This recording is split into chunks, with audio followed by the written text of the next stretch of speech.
Hello, and welcome to Healthy Mind, Body, and Spirit, Season 4. And I have a great episode today with the wonderful Dr. Stephen Patton, who has come again to join us on the show, but with a particular focus on young men's health. Yes. So welcome, Dr. Patton. Thanks for having me. A pleasure to be here as always. Yes, thanks. And for people who don't know who you are, and I can't imagine that in our community, but go ahead and reintroduce yourself. Hello, everyone. I'm Dr. Stephen Patton. I'm a family medicine physician with Norton Healthcare. I'm also one of the community medical directors for outreach. Awesome. So what's any updates on Norton Healthcare, any updates on the community health that you focus on? Yes, I'm super excited. The Institute of Health Equity is coming along great. Awesome. We have a lot more what they call community workers now. And what they do, they go out in the community and they just get on grounds on and educate people about various health topics and get them to their resources. I think we with our community health workers, we have a total of 10 languages now that they're able to speak and get into. So that's pretty cool. So not just English and Spanish, but at least 8 others, huh? Yes. So okay, awesome. I wish I could name them off right now, but yes, but it's a good variety. Awesome, so, yeah. Awesome. So it's really focused on health equity and trying to bring the health of our community to a better level. Yes. So, okay. Yeah. Awesome. Just trying to figure out what the community needs and get out there and make that happen. Right. So speaking of community, one of the things that we want to focus on today, particularly with you, is the topic of young men's health. Yes. I was just, I was actually reading a few little things on like Facebook and just some emails, and I was disturbed by looking at not only 2 episodes that occurred. A young man was in a really bad car accident, a young African-American male, and he lost his life. And then another one, there were several men who were unfortunately killed due to violence. And I'm just thinking, wow. So, I just wanted to go ahead and bring up that topic and see what kinds of things can we do for young men's health. It's a topic that needs to be had, and it's a topic that can bring us down to some reality, because I know younger males, we feel more so invincible, or we put things off. Superman. Yeah. So we'll put things off until it's kind of too late. Example, and risk of colon cancer, African Americans in general is about, we're about 40% more likely to get colon cancer and 20% more likely to die from colon cancer. Wow. Right. That's just the African American in general. But it's just things like that. The reasoning behind that is what I bring to attention, because we're more likely to get it because of the eating habits and environments and the things that we're taking in instead of focusing on prevention. And we're most likely to die from it because are we going to those resources, or are we waiting until it's too late to start? But all of that quest starts early in the young male or the young female. But I would say males more so than females. Just for example, the average female, now it's it increased, but lives to about the age of 81, right? And then the average male. And I'm sorry, you're speaking specifically of Caucasian females? Just females in general. Just in general, okay. Females in general, about age of 81. Okay. And then the males in general, we increased it to the age of about 75, right? Okay. Now, the African American male can still be around 5 to 8 years less than that. So looking at around the ages of 68 or so. Oh, wow. Right? And isn't that even more so, like that disparity is increased just depending on what zip code you live in as well? Is that, am I correct? Okay. Yes. So on the west end of Louisville, so Louisville has about 600,000 people in Louisville, right? 4.5 million in Kentucky, 600,000 people in Louisville. And of that 600,000, primarily there's about 20% of African Americans, right? Now, the majority of African Americans are living on the west side of Louisville. Okay. And if we look at the west side of Louisville, the majority of cases of colon cancer, heart disease, stroke, diabetes, predominantly in that area. Wow. Right? So we make up about 20%, but 80% of the cancers and the chronic disease is coming from the west end of Louisville where we're located. And that has a variable with ethnicity, but I think it's more so just the demographics and the income and the social determinants in that area per se. Yeah. So it doesn't really matter about race. But if we go back to the math again, if we said a white American male is around 75 and the African American male is around 68 under normal circumstances, if we put them in the areas in the West End, those ages and numbers are probably low. So someone on the West End, which is true, can have it from a 6 to 9 year different lifespan than someone on the East End, just from their zip code. Wow. So all the more reason to have an institute like Health Equity. Yes. And then to also have other institutions like Park Duval, Community Health Center, Shawnee Christian Healthcare Center. So all those things. But, one of the things that I'd like to focus on is what we're talking about is young men's health, because it still doesn't seem like we're reaching, some of the young men. And you mentioned colon cancer, and particularly, I think, the reference was also to Chadwick Boseman, who played, Black Panther, and how he was a very young man and, passed from colon cancer. And so it sounds like maybe some of the things that, not necessarily just with him, but maybe some of the things that we're ingesting, and maybe even family history potentially may play a role.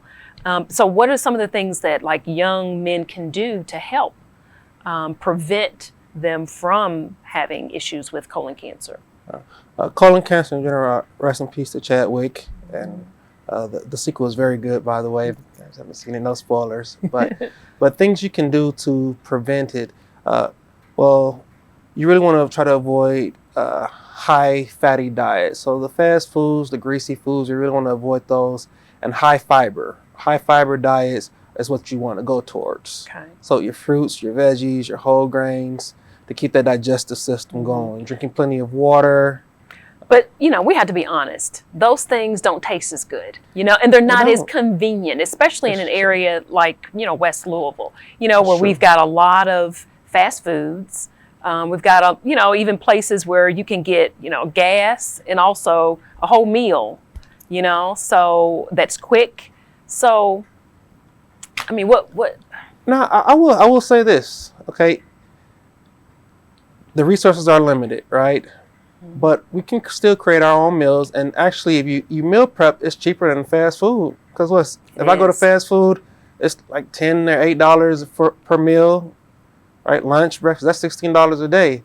I can go get me a pack of 2 packs of chicken thighs. That's like $10 a piece. That's $20. And then I can go and get 2 frozen bags of broccoli, which the nutritious value in frozen vegetables are just as good as good as fresh. Fresh, okay. Right? I can get 2 packs of frozen broccoli. That's like $7, or it was even say $10 there, right? Okay. So that's $30, but that can give me a meal for the whole week, right?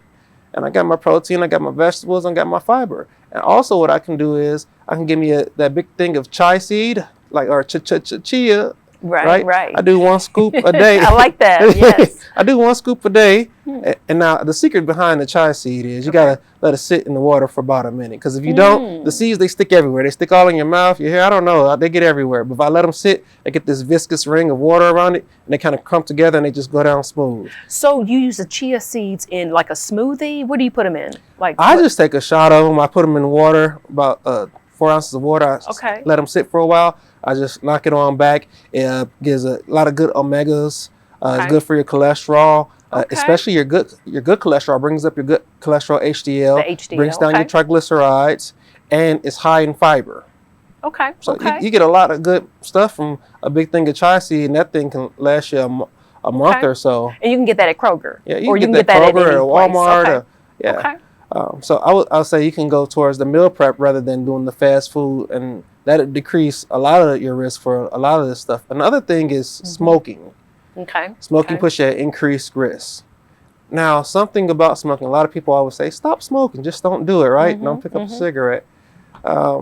That's harder to do, especially... It's easy to say, but hard to do. Yeah. Especially, yes, especially with the menthol cigarettes. Now, there's a gene. Now, I'm not going to say the gene because I want people to look up the gene, but there's a gene in African Americans that makes them more susceptible to the nicotine when it's placed with menthol. Really? Yes, and this is known. These are studies out there. Wait a minute, but wasn't menthol or isn't menthol more heavily marketed in our communities?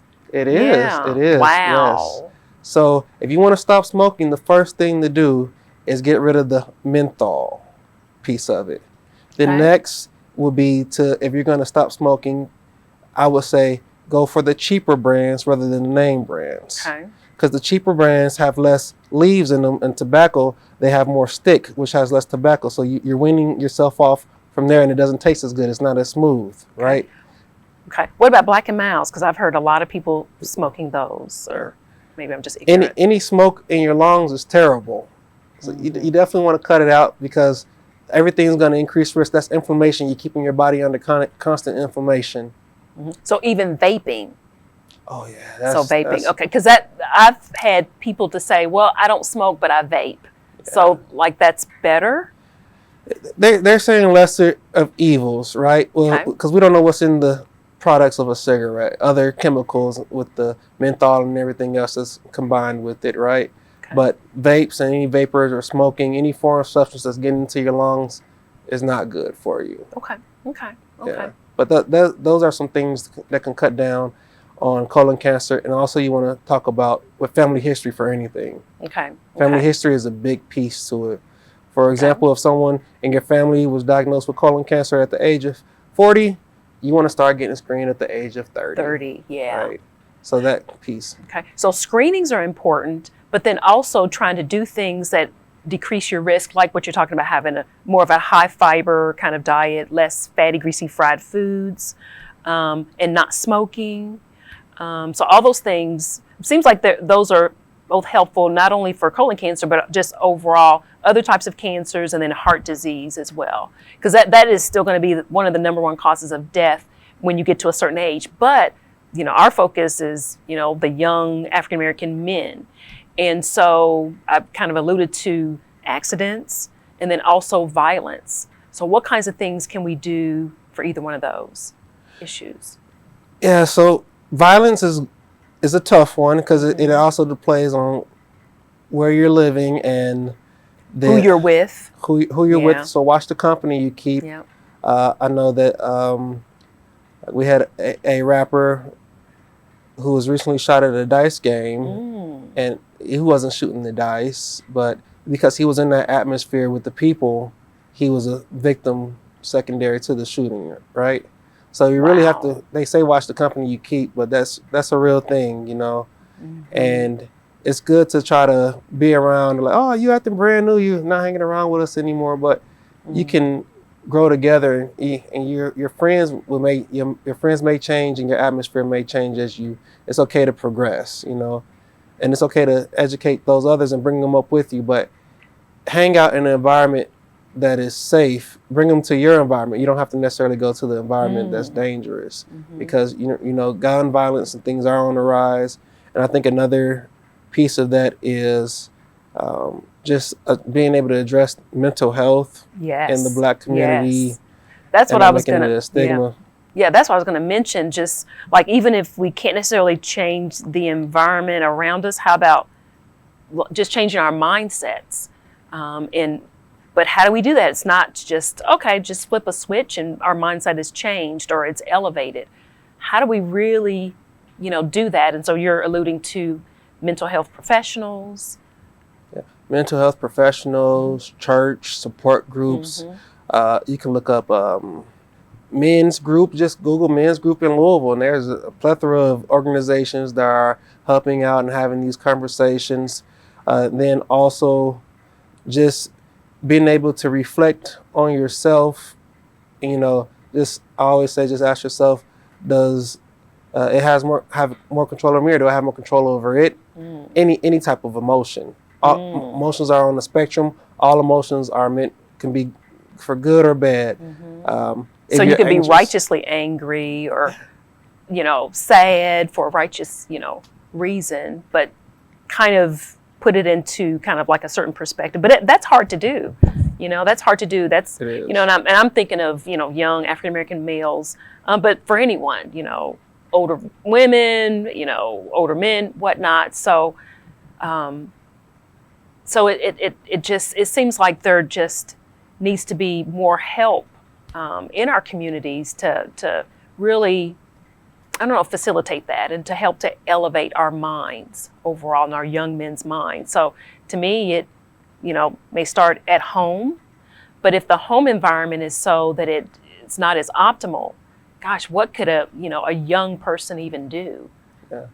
Now, there are online places where you can reach out to. Okay. Like I said, also trying to find a hobby to clear your mind and relieve stress. So are you playing sports or something that's a lot of people do, meditation, swimming, reading and enhancing your mind that way.